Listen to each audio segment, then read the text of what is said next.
What's your first memory of tattoo? My first memory of tattoo is my dad's best friend growing up at the time.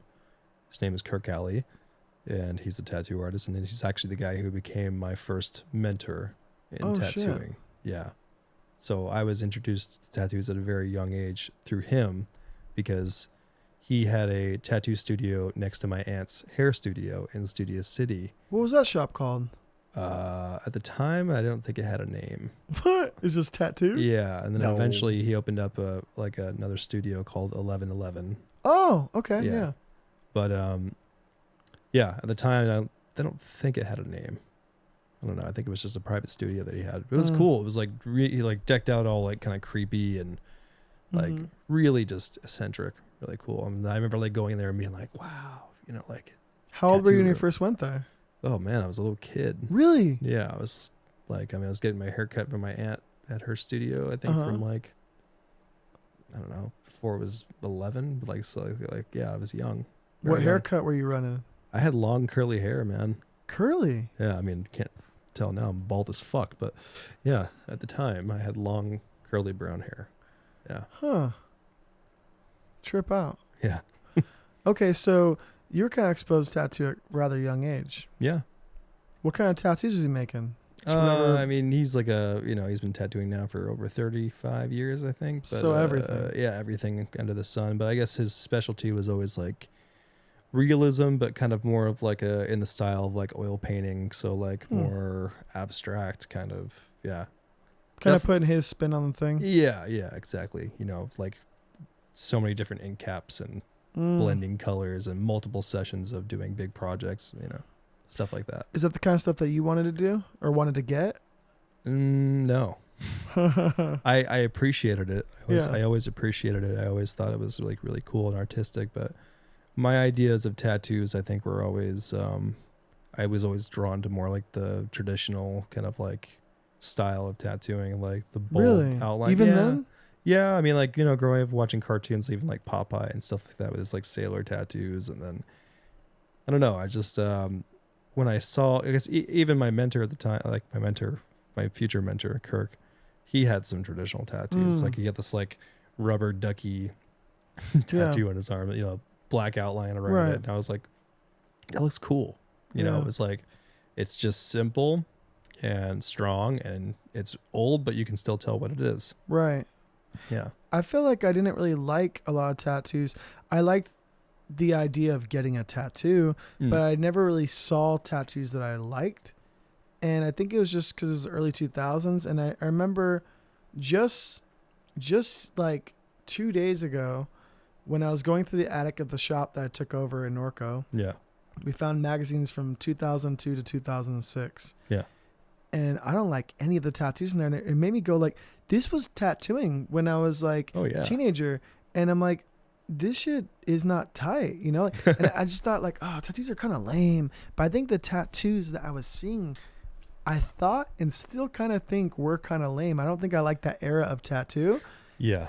And so I feel like I just like tattoos of things that I liked. Right. Application, I didn't understand it. It was secondary. And I think the first tattoos I truly loved were like simple prison tattoos or or homemade punk rock tattoos. Right. Those are sick. They have like a lot of energy behind them. They were just like, I felt like they were like relatable and like kind of edgy and kind of rough, and they looked like handmade. And whereas in like someone's like stars and shading was just kind of like, ugh. You know, I didn't really learn about like the fundamentals or like the style or everything until later, but I was just exposed to like, oh, that's a tattoo from a young age. It wasn't until later on where I was like able to kind of dial it in and be like, okay, this is traditional, this is neo-traditional, that's realism. You know? Obviously you learn that with time and studying. Yeah. know? Did he make your first tattoo? No. Where'd you go? My first tattoo, and I'm not going to name the person's name because I don't even want to talk about them because we're not on good terms. But first tattoo was done by somebody who I considered a friend at the time when I was 17. Oh, where? I was 17 years old, and it was in their bedroom. Sick. I paid $10 for it. Hell of a deal. Hell of a deal. Yeah. Ultimate bargain. That's a friend. friend discount. Just an outline of originally I was like I used to be straight edge when I was at a young age. Yeah. So I got like an X with a lotus flower outline Sick. behind it. And yeah, it was I remember I went home that day and I was like hiding it from my mom, you know, and she just walks in and she looks at me and she goes, "You got a tattoo, didn't you?" How? I don't know. It was like a sixth sense or something. She just like looked at me. She's like, "I know you got a tattoo. Show me." She was clued in. Yeah, and I was like, and like rolled up my sleeve, and she's like, "Oh, it's on your arm." "Yeah, it was right up here." What do you have over it now? I got this. That's gone pretty good. Yeah, it's underneath a rose there. Yeah. No, like Derek Everett that works at Broken Art Tattoo did that for me when I was 18. Nice. I got it reworked a little bit later on in life, but So is that one of your first like tattoos? that's my first real tattoo. Okay. Yeah, that's what I tell people was my first That's tattoo. cool. That's the good one I like to spot. give credit because that's a real one. Yeah, for sure. It's good size too. Yeah. Couple sessions or just one? We did the outline and shading in one session, and then I was obviously a broke teenager, Right, yeah, so of I course. didn't have any money for a while. And then I think I finished it like a year and a half later. Oh, that's a big gap. I was broke. Yeah. Yeah. I worked at Spencer's Gifts at the time. That's so, like a dream job for that age. That's sick. Yeah, but I was making like $7.50 an hour, you know, and like, Yeah. yeah. That was minimum wage back then. Yep. That's still tight though. Like I tried to get a job at Hot Topic and they wouldn't hire me. And I was like, fuck Hot Topic. And I thought, this is probably the only place I'll get a job. I also tried to get a job there. It didn't work out for me. Yeah. Man. So when you got your first tattoo in a shop, Yeah. did that just kind of like, was it what you expected from what you've seen? Was it a whole new thing? What was that experience like? I was super nervous. Yeah. So how I found out about Derek, actually, I was friends with my friend Kyle Irwin. Had just gotten his hand done by him, like had a rose on his hand from Derek, crazy. and it was like super nice. And I was like, I want to go to that guy. And so, you know, I hit up Derek, like I emailed him, and he's like, yeah, like, you know, we can do that for this. And I'm like, I don't really have much money. He's like, okay, well, we can, you know, you pay for like this portion of it this time, and then you can pay for the remainder when we finish it. I'm like, okay, that sounds great. So I was able to scrape up like, I think I sold some stuff too, like I pawned some stuff out, but I was able to get like, I think like $250 to like start the tattoo. Okay. And then I finished it, I think, for like another like $200 or something like that. When did you know you wanted to make tattoos? Well, so like it was around that time, like 17, 18, where the whole story of how I got into tattooing is kind of crazy, because it's just like a chain of events that led up to that point. Ooh. Like basically what happened was I was playing in a band at the time, and the person that the singer of the band was like kind of a troublemaker, and you know, I was like hanging out with him a lot, and long story short, I ended up getting arrested with him and a few other friends at Target in Burbank. They were stealing some stuff. Yeah. That was pretty funny. It was like Pokemon cards and like sick. Yeah, a bunch of this like, you know, stupid stuff. But I just kind of was like roped in as the lookout, essentially. The Pokemon master, some might say. The master. But yeah, I got roped in as the accomplice for that, and took the ride down to the police station, but I was a minor, so they couldn't hold me for the full 24 hours. They let me go after like maybe like 4 or 5 hours. My mom was fucking pissed. I remember having to make that phone call to my mom, like, hey, so damn, I'm in jail. You need to come get me, please. With a tattoo already. Yeah. But yeah, so the fast forward, I go to court, and I was able to kind of get all that off my record. Yeah, you're a kid. Boys will be boys. Yeah. You know, wrong place, wrong time. Boom. No evidence. I didn't steal anything. I actually bought something too, so it was like even better. Okay. But yeah, long story short, later, like about half a year later, I was given the ultimatum to kind of like, okay, well, like if you keep out of trouble, you know, I'm willing to take you under my wing and apprentice you for tattooing. How'd that come about? Just a conversation, you know, we were just talking, like he was talking with me and my family, and, you know, he had already kind of known I was like doing art stuff because I was doing like band logos and drawings like for flyers for local shows and stuff. Okay, yeah. So it was already kind of like artistically inclined a little bit, but I wasn't like utilizing it for anything else, you know? Yeah. I was more focused on music. But yeah, he basically took me in and I was apprenticing under him for a bit. Unfortunately, we did have a falling out. Of course. Yeah, which is like I feel like that happens more than it doesn't. Especially now, yeah, our generation. It's not even our generation, it's the generation after us, really. Let's be honest. You're guilty, I'm guilty. Yeah, but it gets worse each generation. It gets worse each generation. Yeah. Yeah, it's bad. But it's just like, I think it's that teenage angst. Yeah. A month is a year when you're 18. Totally. You know what I mean? And it's like a week is the end of your life. And it's like you're, man, yeah, hard times. Yeah, absolutely. Mm-hmm. But, you know, the things I did learn from him were great. Like I was like, from him, I learned how to screw up tubes, use an autoclave, set up a tattoo machine, and, you know, like proper like setup, breakdown, drawing fundamentals, things like that. Yeah, like, the basics. He's the one that like gave me the Sailor Jerry book and be like, okay, trace these pages out.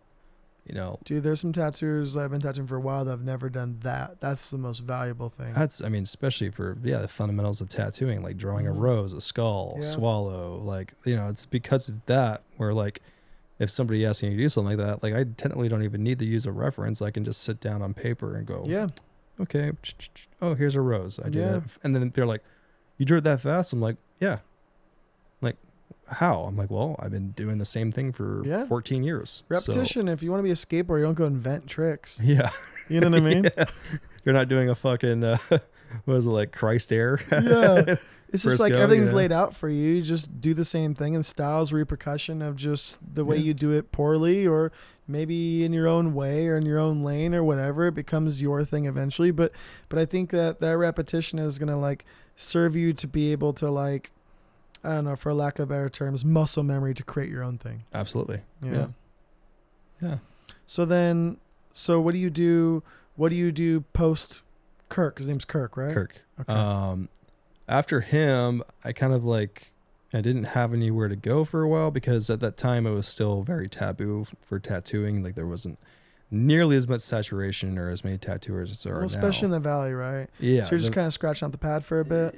So even before that, I was just painting flash. Like me and my friend Kyle, who I mentioned earlier, we would actually get together a lot and we would like sit down and draw and paint flash. Like I got some like Doc Martens watercolors and I would like, this is really bad to admit this, but I would go to like local bookstores and I would like go to the magazine rack and I would look at the tattoo magazines and I'd like flip through it real quick and be like, oh, like that's a sick page. Shh. That's a sick page. Dude, no big deal. I know. But still, you know, it's bad. I'm a scumbag. I sound like a fucking asshole right now. No. But I stole all those. Yeah. But I just wrote the pages that I like, you know, fold them up, put them in my pocket, and then I would go back home, like take the bus or ride my bike or whatever, walk home. Yeah. I was there too. Yeah.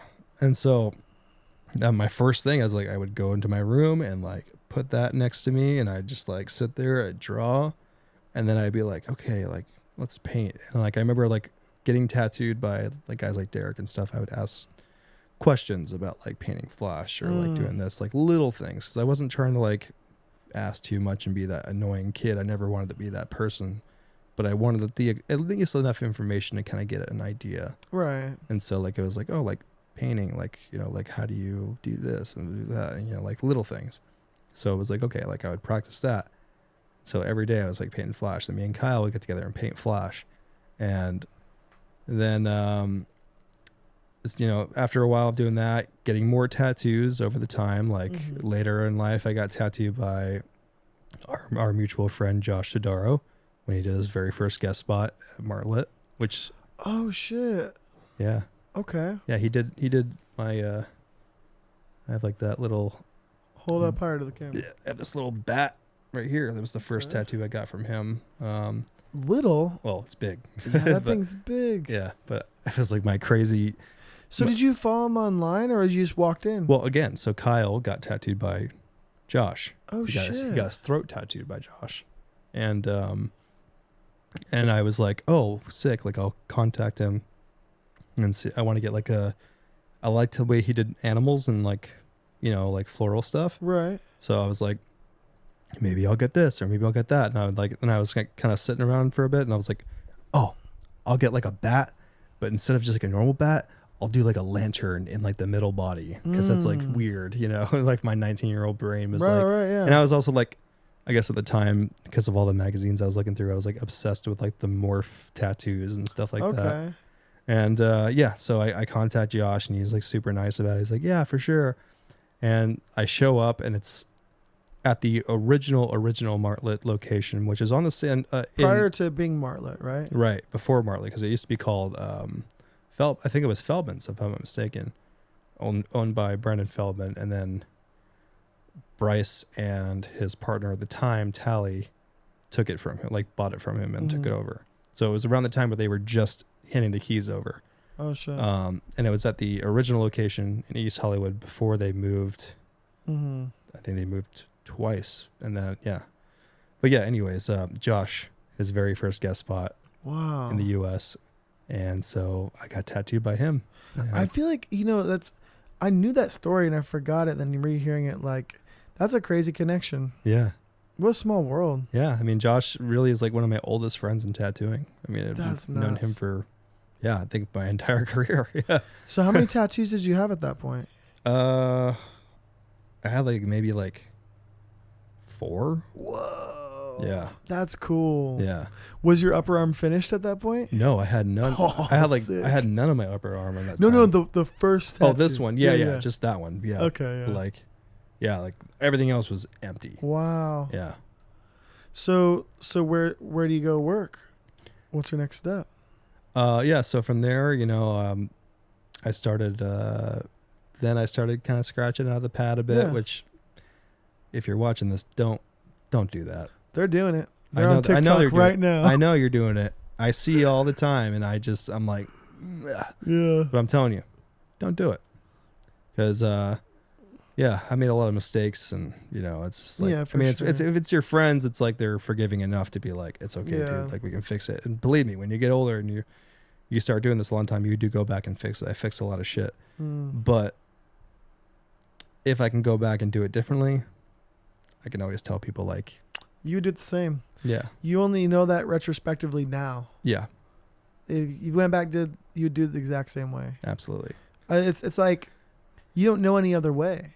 You don't. You know what I mean? That's just kind of the name of the game. Well, also at that time too, it was like I said, like it was a lot more taboo, and it was definitely not as accessible as it is now. Especially shops in the valley. Like it was like, well, nobody's gonna hire somebody who's like fresh out of an apprenticeship. But it's still that way now. Like I'm not gonna hire no apprentice in Riverside. No, of course. So it's like I think it's never been easy to get in. No. And it's like, and again, like, what else are you to do? And like, I don't know. You're a kid. Yeah. But I did that for a while. Like I tattooed friends, and eventually, like little by little, things start progressing. And so I start kind of putting together I put together an Instagram page. I was like, okay, like I'm going to start showcasing this and just see what happens, So I make an Instagram, I start posting tattoos, and obviously they were fucking terrible, but here we go, So little by little, tattooing more and more. Fast forward maybe like 3 years. Damn, that was a while. Yeah, it was bad. And I was working other jobs in between. I worked construction jobs, food service, retail, everything. Fast forward, I got my very first job offer. And this is like perfect timing because I was like so burnt out, and I was like debating on just quitting and just trying to just doing something else full time. Right. But I was working a construction job, and I was like super exhausted, always dirty, always tired, always just putting in long hours. And I got a message from my future first boss, Joe Truck, who owned Ace of Hearts Tattoo in San Pedro. And was it called Channel Street at that time? No, this was when it was called Ace of Hearts. It was the only location. So yeah, he messaged me on Instagram, and he's like, hey man, your work's cool. I'm looking for another person for my shop. Would you be willing to, come to Long Beach and have coffee with me and talk about maybe like doing a few days and seeing how it goes. Whoa. So at the time, I didn't even have a car. So I was like, I remember I was at this job site in, I want to say I was in Commerce or not Commerce. No, it was in Carson. I was in Carson. And my dad and I were at this construction site working, and I just like ran up to him like, hey, let me just borrow your car for like 45 minutes. I have to go do this interview. Yeah. He's like, all right, go. So like I hop in his car. I didn't have a license, I don't think, at the time, but I was like, I gotta fucking do this. So I got it down the freeway. I meet up with Joe. We have coffee. We agree on a starting date. And yeah, that's where it started. So I remember my first day, I took the bus down there and I worked with him, Alex Holiday, and Cole Strem. Damn, the whole gang, the trio is now connected. Yeah. I love that. Yeah. So was there anyone else there at that time, or was it just you guys three? No, it was a whole crew. We had Don Casey, Bill Blood, Jesse Ruby came on, Kevin Campbell, Gabe Harwell, and I think that's it. I think that's everyone. Yeah. Yeah, pretty sure. That's a lot of people. Yeah. But at the time, this is when I was so I had learned that Joe Truck was opening up the Long Beach location. Oh. So he did that eventually.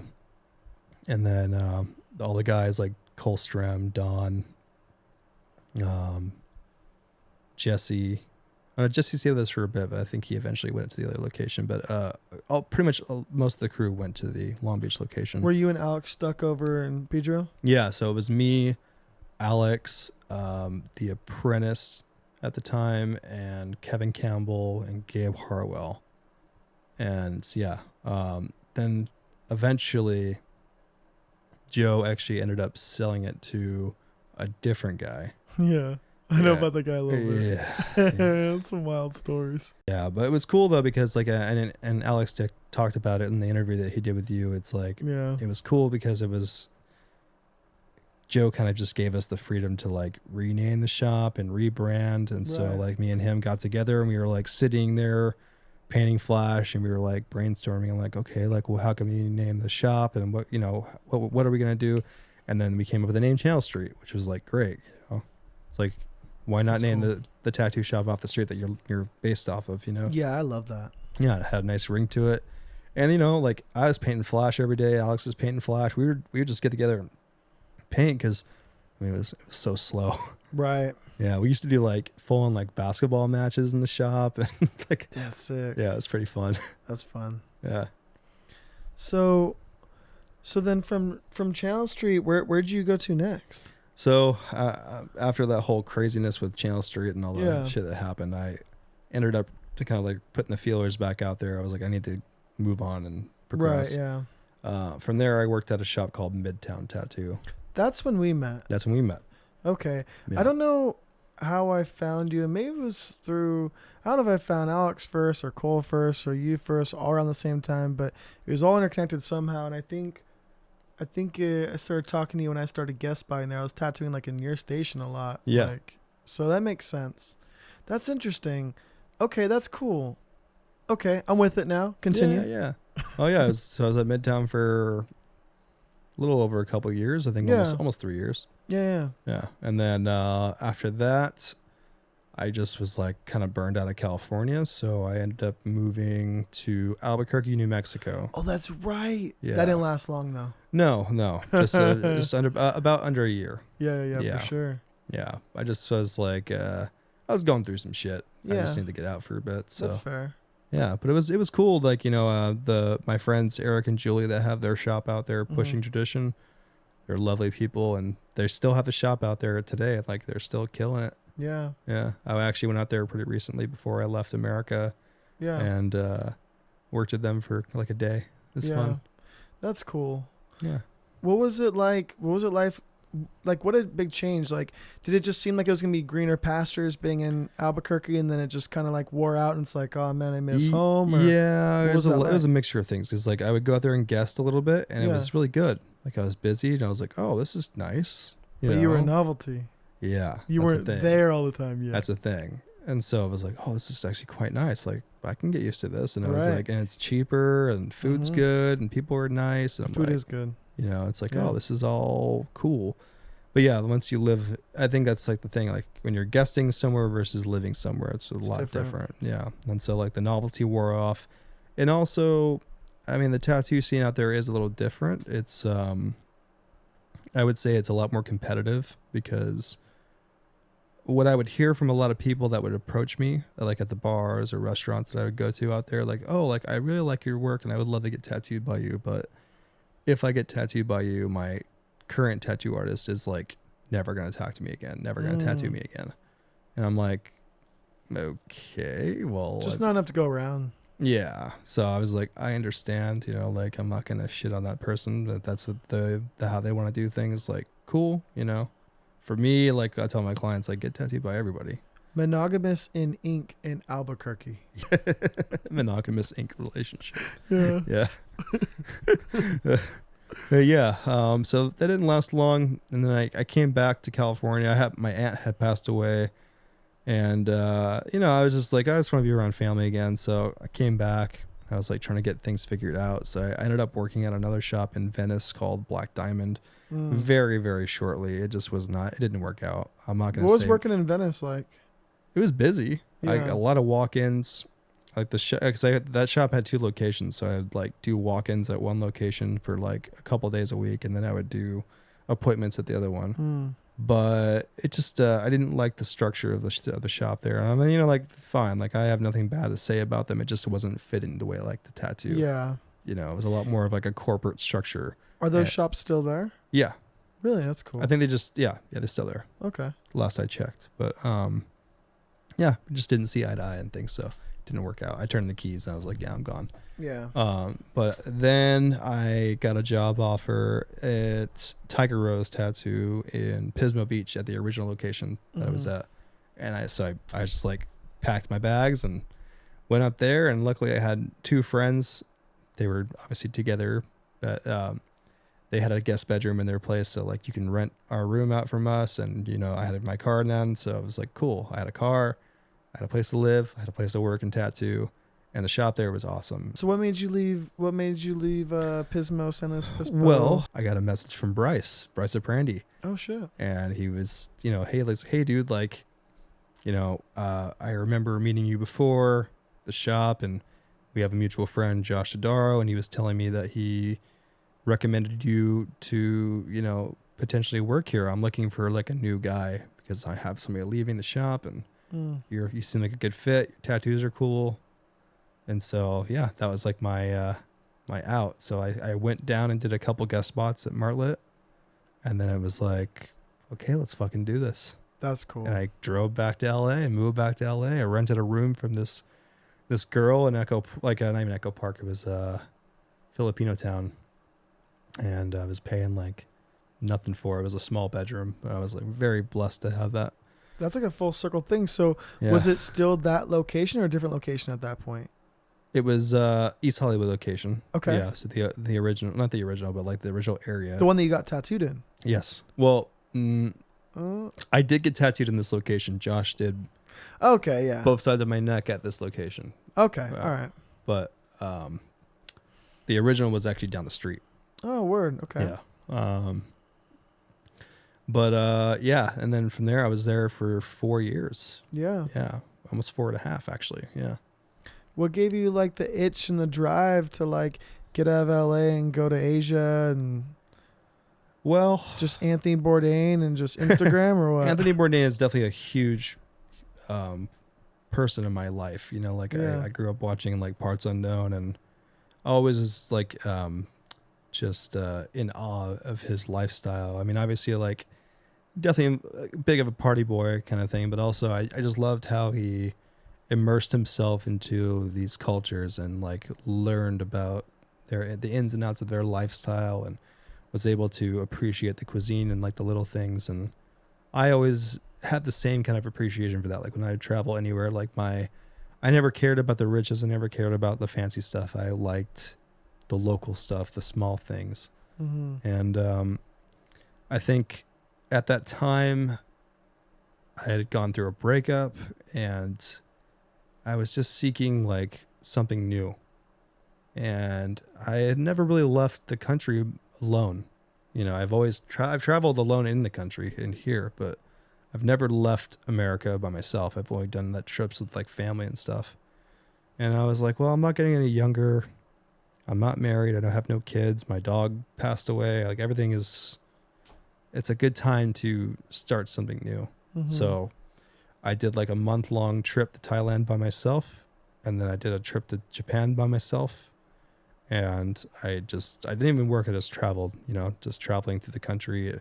I went to random, it was just wandering, you know, like I had no itinerary. I had ideas of where things were and like, you know, where to go, but I never like set any plans. I just like woke up every day and I like just lived it to the most and like walked around and just talked to random people, became friends with people, locals, non-locals, everything.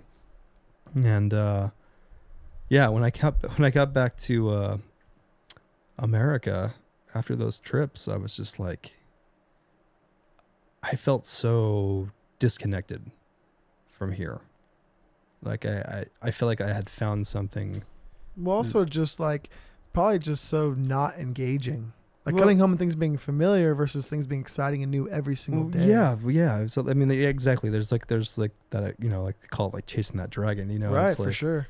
that rush, that adrenaline. But I think also I just when you immerse yourself in cultures like that where people are genuinely kind and, you know, considerate of others, and they don't have a lot but they take care of each other and, you know, do what they can to accommodate to you as well, and you start seeing like how selfless that is and how wonderful that is, and then you come back to a place like LA where people are like very self-centered and very like, right, you know, all about themselves, and it's very cold and very different.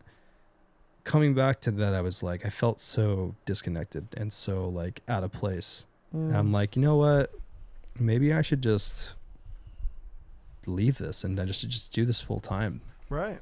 So I thought it over for like a little bit, and then yeah, I told Bryce at the shop, I'm like, you know, I think this is something I need to do. Right. But you know, like I love this place, and I am always going to be, Martlet's always going to be a place for like home for me. Right. Know? So yeah, I set a deadline. It was like, I think I had gotten back in like April, and I was like, by September, I am going to be gone from the US. So I worked, I saved money, and then like my last couple months, I just like, I sold some stuff, put a lot of other stuff in storage, got rid of my apartment, got rid of my car, got rid of all the houseplants I had in my place, like everything, just clean slate. And I left with one suitcase, one backpack. And yeah, it was like the most liberating thing I've ever felt in my life. I felt like just like a huge weight taken off my shoulders, because all of a sudden I wasn't stressed about, you know, like working my ass off to pay all these expenses and the stresses of like, oh God, I have to walk to my car and go around this naked homeless guy that's screaming at the top of his lungs. You know, like, you know, it's like, and it's like all of a sudden I'm like, oh, I just wake up and I'm in this like, you know, this amazing Now city. you're the naked homeless guy. Now I'm the naked homeless guy dancing around, you know. Yeah. No. Yeah, it's like, oh my God. Wow. But no, I know it's nice. Like waking up in like a city like Bangkok, and then like, you know, I just have like the local night, like day markets, and like seeing people smile, and I don't know, it's just such a different vibe. different vibe. Like Yeah. and those, I mean, I just got back after being gone for 7 months, you know, and I'm only here for like a little bit, and then I go back and do it all over again. But like in those 7 months, I would say that is like the most happy and also like stress-free I've ever felt. And even in moments where I was like technically not doing the best. I mean, like, you know, you are working and like making money, but you're not like financially like thriving. Right. But even in those moments, I wasn't nearly as stressed or upset because I'm like, you know what? Like, I have a roof over my head. I'm still able to eat. It's okay. Yeah. It's fine. But if I was doing the same here, I'd be shitting my pants and being like, what the fuck am I going to do? You know? Because like out here, like if I leave the door, I spend like $200 and I'm like, what the fuck just happened? Yeah. I feel like it's easy to make California money and go anywhere else. Yeah. But it's hard to make anywhere else money and come to California. Oh my God. Coming back was brutal. Fucking brutal. And I feel like, especially going somewhere like that, it makes, at first it feels like it's a cheap place. You're like, oh man, everything's so cheap here. Yeah. But then when you're there for long enough, now it's like, oh man, everything's expensive here. And that's normal price there. So that's a new like. It's a new outlook. Yeah. I think a lot of people have that misconception, especially like when it comes to like countries like Thailand or like areas of Southeast Asia. Cause it's like, yeah, like comparatively to here, it is considered cheaper. It's like very inexpensive. Maybe it's not cheap. It's just expensive here. It's expensive here. Yeah. But like, when you're like living in that economy and like making that money that they're making, then you're like, oh, okay, like I get it now. Yeah. Similar balances. Yeah. Like you can't go out and splurge every day and be crazy. You have to be at first you can, but when you're there.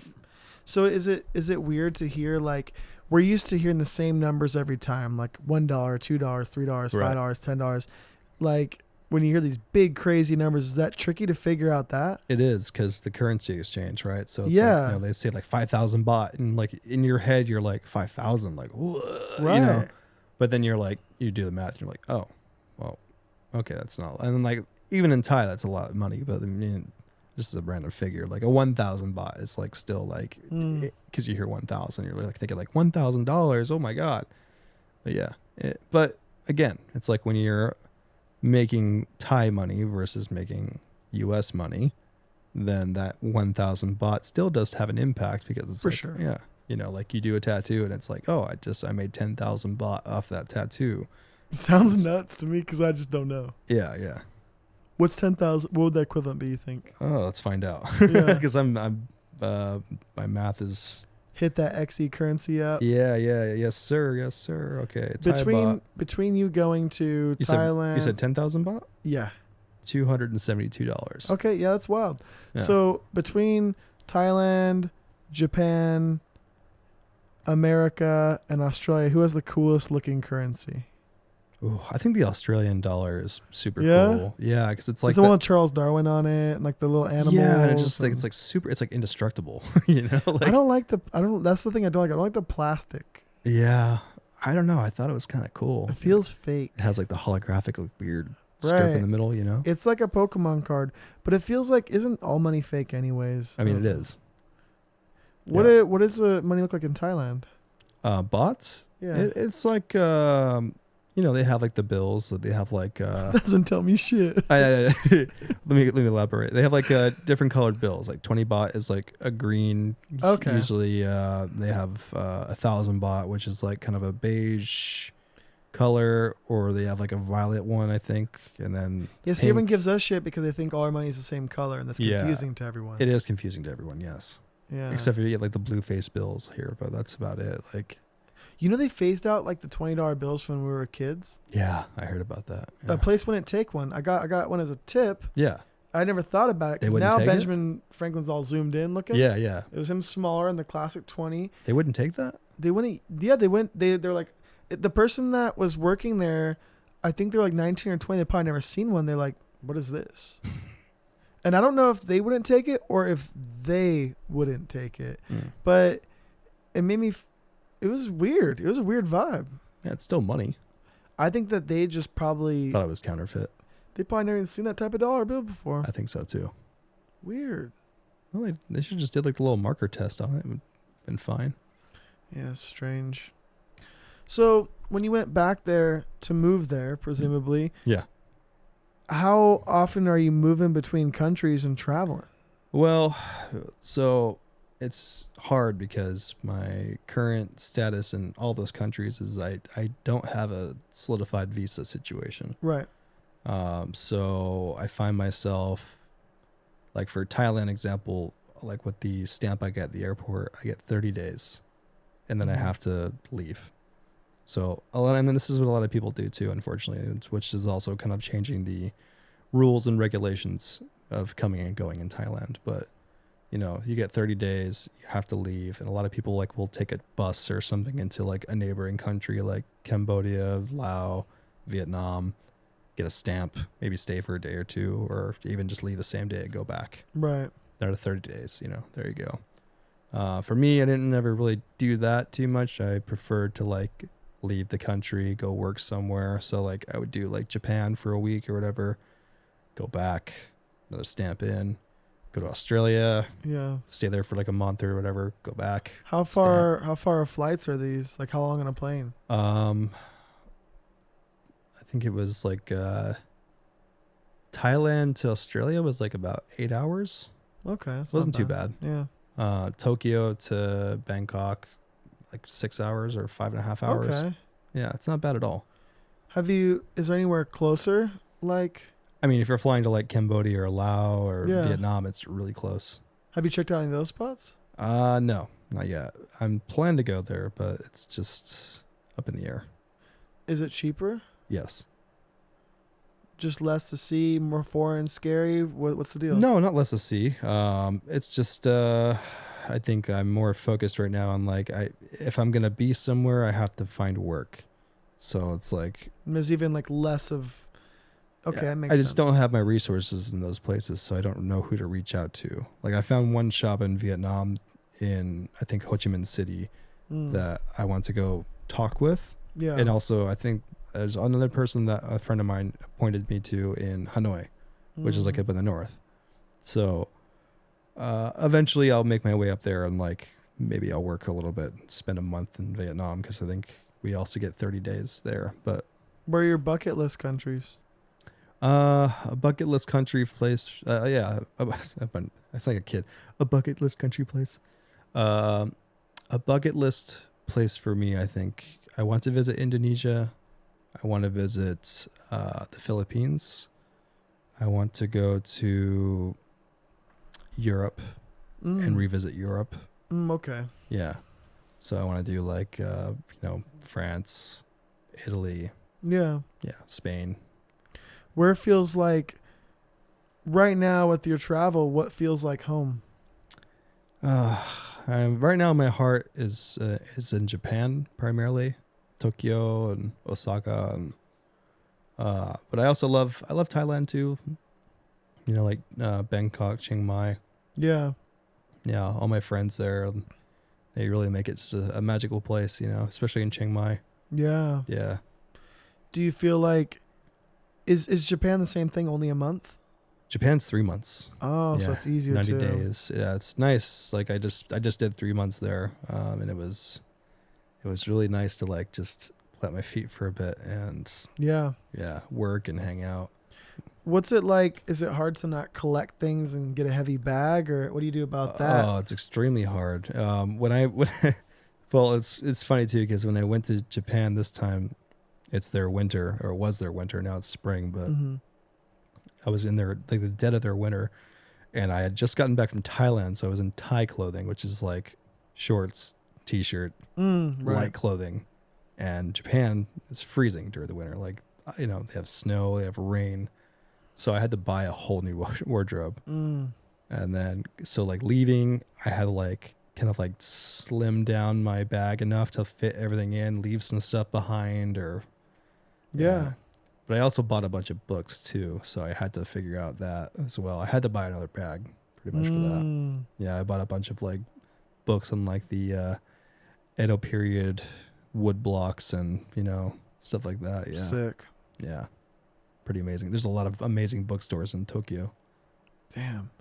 Yeah, I can only imagine. I feel like it'd be so hard to not just like come back with a lot of baggage. Like, where do you keep all this stuff? Yeah, I mean, last time I was there, I went to like this flea market in Kyoto, and I was like, I had like a whole fistful of antiques, like Japanese antiques. Like Wow. I took them home in my suitcase, but I remember like going through airport security, and the guy's like, "What the hell is that?" And I'm like, look at it. It's it's like this, and he zips it up. He's like, "Oh, okay, you're fine." It's just like, go on. Yeah. Yeah. My bag was like, I think it was like 10 pounds overweight or something like that. Damn. But they let me through. That's crazy. Yeah. I'm getting sleepy. What time is it right now on your phone? 12:43. Damn, fool. I know. I'm keeping you awake. We worked all day, too. We did. We made tats today. Sick tats. It's a pretty cool interview, though. But yeah, that's pretty much like it's my whole career in a very short amount of time. That's not too bad. We went for a while. Yeah. I don't know how long we went. I hope it was interesting. I think so. Yeah. Give me before we wrap it up, give me a couple like give me a scary travel story. Give me a fearful you shouldn't leave story. Give me the juice. Give me the spooky. Give me the scary. Give me the back alley sneaky. What I get myself into. Oh my God, why am I here? What am I doing? Story. Well, I mean, one that was like pretty funny was not even funny, I should say. It was kind of crazy, but that's what I want. Yeah. My first time in Japan, I got invited to go to this like underground tattoo convention thing. And I had only known the guy that I was talking to through the internet. I had never met him before. Right. And so I like show up to this event and I can't find it, like on Google Maps, and everything's in Japanese, and I'm like, like looking at all these buildings and everything looks the same, and then I just like see like one little A-frame sign with like the word tattoo, like an arrow pointing down this sketchy basement. Right. So I'm like, all right. So like I go down this like sketchy stairwell, and I draw back this curtain. There's just like dude sitting there with a cash box, and he's like, this much yen for entry. Okay. And I'm like, okay. So I pay him, and he gives me a wristband and like these like drink tokens. Right. I go through another curtain, and I'm in this underground fucking like Yakuza fucking crazy tattoo convention. Like, damn. It's like just like all these guys with like their like Horimono like bodysuits, and like it's like super intense. And I'm like one of like 3 white people in the whole place. And when you see tattoo like that, does it make you still feel like a tattooed person, or do you feel like naked? Like, oh man, these guys were heavily tattooed. Right. Like, Yeah. I mean, I like full body, and I'm like, it makes me feel like shitty. And I'm like, damn, I need to catch up to you. It was sick. Super cool. Like obviously a lot of Tabori work and stuff like that. But yeah, I was a little intimidated for sure, because I'm like, I don't know anybody here. I don't know if this is like a private event that I walked into by accident, or like, am I even allowed? Yeah, exactly. And then luckily I found my friend, and like we ended up like hanging out, and I was like, okay, well, we're leaving. Other than that, I mean, there were definitely a few times where I almost died in Thailand. That was pretty fun. Tell me everything. Just getting in like near like motorcycle accidents, like because out there to get around the city, they have to die on a moped would suck. Tell me about it. But yeah, like out there in the city, it's like you use an app called Grab, which is like their version of like Uber essentially. And you get picked up by motorbikes or cars, but I usually take motorbikes because there's so much traffic in Bangkok. Right. So like, these guys just pull up on a moped or like a small motorcycle. You just hop on the back. You just hop in the back and fucking go. So sick. But like more than half the time, they don't give you a helmet. So like, yeah, they're hauling ass like through cars and shit, like fucking weaving through traffic. Is it scary? It's fucking terrifying, but you kind of just get weirdly used to it if you keep doing it for a long time. But yeah, there's been a few times where like, a car cuts out of nowhere and like, wow, like I've hit like my leg on like the side of a tire of another car, and like, or like there's one time we were like coming down this highway like super fast, and we got like right to the end of the embankment, and this car made a last minute turn, and my bike swerved around the front of this car like within seconds. Like if we just were a little bit behind, I would have been fucking over that fucking car. Like yeah, I would have been. Was dead. it luck or just like a sick ass moped madman behind the bars? I think a little bit of both. I want to say both. I want to say luck for sure. Like do you review the person Like on the app? Or Yeah, not? yeah. You can give them like 5 stars and tips. Is there and stuff. wild reviews? Like, I don't does know. anyone complain about shit like that, or is that just how it goes? That's just how it goes out there. Wow. I mean, when you're out there, you'll see like a whole family of 4, like mom on the back seat or like the back bench, a kid in between her, dad in front, and then another kid in front of him on his lap. Damn. Different on world, one huh? bike. Yeah. Just Wow. going. That's just Crazy. normal. This is normal. Yeah, it's sick. It's cool, but it's like it's terrifying. But yeah, there's a lot of moments like that out there. It's like it's just different, you know. Yeah. Have you been collecting tattoos on the road? Yeah. Anything Yeah. notable? Well, I got the top of my head tattooed. You know? Oh, Josh did that. Point your head down. Yeah. Show off. Yeah. There we go. Damn, that looks solid. Put it down. Don't. Yep. Sorry. Damn. That looks great. Very cool. Yeah, that was I like fun. the gray wash web. That's good touch. Yeah, that was Smart. my idea. That's cool. Yeah, Josh did that in 30 minutes. Legend. Absolute legend. Yeah. And I also got like when I was in Chiang Mai, I went to this guy Audie, who does a very traditional like kind of like northern Thai style of tattooing, all done by hand. Oh shit. Yeah, it's known as the Lana style. And I met him. It was like the day after the Chiang Mai convention. My friend Maz introduced me to him, and you know, within a few days, I was at his studio in like this like remote part of Chiang Mai, like way outside the city. My friend Winnie drove me out to his studio, and the whole process was just crazy. So cool. Can I ask an offensive, funny question? Sure. Is that like the Angelina Jolie tat? No, it's not Sakyan. Not Sakyan. No. What?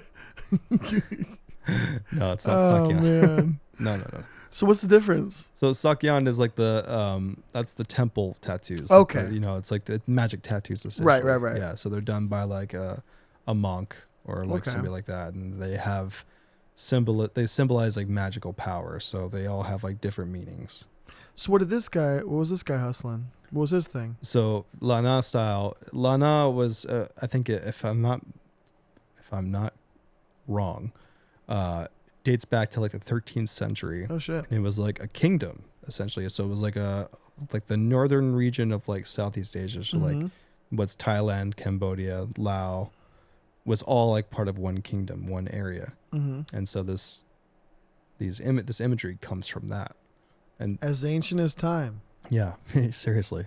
As modern as tomorrow. Nice. Yeah. But the people that from his village, they all have these tattoos. And so for a rite of passage for a man, for him to be able to marry a woman and like, have kids, have a family, he has to get these tattoos all down the legs, all up to like the upper abdominal area. I noticed you looking a little more fertile. Yeah. That's what it was. Looking very fertile. Yeah. But yeah, it's really cool. They're all like done by freehand and they're all done by bamboo, which is So sick. is it just like hand poked or is it tapped or how's that work? It's hand poked, like similar to like the tabori, but the Thai style it's more like this. Yeah. So this Is he stretching the skin? yeah. So this is the crazy thing. So like I was at his place, I watched him make the needle. Like, Right. so he took a 15 mag and he melted the solder off. Oh, the and then bar. just use the individual He needles? used the individual thing and tied it to like the stick. Oh, okay, yeah. And so yeah, he laid me down on the floor, and he took this long strip of bamboo and he made a couple straight lines like on the side of my leg, and then he just wrote he made some panels, and he just freehanded the whole thing with a 15 mag, like lines and shading and everything, just like boom on the spot. How long did it take? Hour and 45 minutes. It's not too bad. That was awesome. He had like this like kind of like Buddhist monk kind of like song mantra thing playing in the background. I was laying, it was like on his patio outside, but there was like a roof over my head, but I had these like wild geckos catching moths above my head while this is happening. Wow, that's cool. Yeah, it was quite an amazing experience. How was the pain? In the beginning, it was okay, but as we started getting higher, Mm. it started getting worse. And I remember like there was like a flower at the very top of it that he did, and it was like it's pretty close to my crotch. And I remember like when he hit that spot, I would fucking I had to bury my face in my hand and just like hold my breath because I was like seeing Wow. stars almost. I was like, holy fuck, that hurts so bad. Damn. Yeah, it was brutal, but it was over before I knew it. And I mean, I wouldn't trade that experience for the world. It was No, amazing. it seems like the quintessential like travel tat quest that you want. Yeah. Yeah. It makes me want to do more stuff like that. Like For I want, sure. like I plan to, I want to get like a Sakyan tattoo next Yeah. in Temple. And On then the shoulder? I think actually the back of my head. If I, Oh. yeah. I I was was trying to make a thinking joke, about but kind of sick. that. Yeah. Okay. And then when I did the Chiang Mai convention, I met some people that actually are like from Borneo. Oh. So I love it. I got invited to, next time they do like a big gathering for that, Mm-hmm. I want to go there with them and do like the Borneo style, like Yeah, I love like the tapping Iban tattoos. warrior tattoos. Yeah. And like, it just happened. Love Like it. the event that they did, it just happened, I think like maybe last month. mm-hmm. So I missed it this time, but next year I want to be there for Yeah, it. I love like that Dayak style stuff. I follow a bunch of tattooers out there. I'm a big fan of all that stuff. It's amazing. It's Yeah. so cool. And seeing it in person is even cooler. Yeah. There was a couple guys at the Chiang Mai convention that were doing that, and it was so rad. Yeah. I love that stuff. I would like to seek out that experience. Yeah, come out. Just aesthetically, I like it. But the story's cool. But just aesthetically, I like that style. You got to come out. I know. We can go together. It'd be fun. Dude, that would be cool. Yeah. So how far is like Indonesia? Like if you were to go like Jakarta or something like that, was that from Chiang Mai or Japan? 4 or 5 hours? I think Indonesia from Thailand's only like a few hours. It's not that far. Yeah, because you said 8 to Australia, and Australia would be like 3 hours further, so probably like 5. About like 4 or 5, I think. Huh. Yeah. That would be cool. Yeah, man, there's so many places I want to go and so little time. Yeah, I know. The time thing is definitely, but what's nice about it is like comparatively like out here where you're flying to like, let's say California to New York, you know, that it's still costly to do that. Yeah. Or like over there, you know, you can get a flight for under $100, like maybe like $50 to go to a neighboring country. Yeah, money goes way further. It does. Yeah, I want to go I want to start traveling more I would say for not for work. Yeah. I've never been able to afford to travel for the sake of travel. Yeah. And then tattooing is affording me the ability to travel for work. Yeah. But now I want to travel and not work. And I kind of have the money to afford it, but I don't have the time. I guess I can't afford it, so I don't have the time to take off to be able to afford to do it. So I'm still in the same fucking situation I've always been in. Yeah. But I have more work than ever, so I have less time than ever. And it makes less sense than it ever has been. Right. So it's just really tricky. It is tricky. I mean, sometimes I think we have to put our foot down and be like, you know, I need this time for myself. Right. Because especially with tattooing and just, you know, day-to-day things, it's easy to get sucked up in that and just be like stuck. I want to do December. I want to take December off. That's the perfect time to come if you want to go. Yeah. What season is it in December there? That's the low season, so it's like December going in like January. It's like a good time because it's not really raining too much. The weather's cooler. Yeah, that's a good time to go. Yeah, I just figure like December is always slow, and it's like if I'm gonna save up and take a trip, I'm like I don't want to go when everyone else is going when the going is good here. I want to go when the going is bad here and be ready for it and have a good time going over there instead of for it. Yeah, and you can do like a month out there. Yeah. You know? Yeah, we'll see. I don't know. Yeah, it's tricky. I feel like I'm always one extreme or the other, you know, like I think it's very necessary to have like a big reset like you did to get out and just go do it.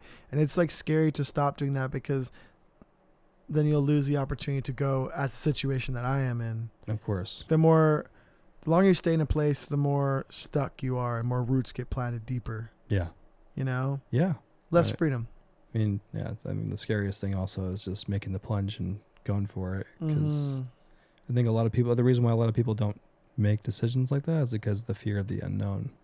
You know, what waits. That's the only reason I want to go. I think it's just like, Yeah, I feel like travel's more expensive than it ever has been too. It's getting harder. It's harder to leave.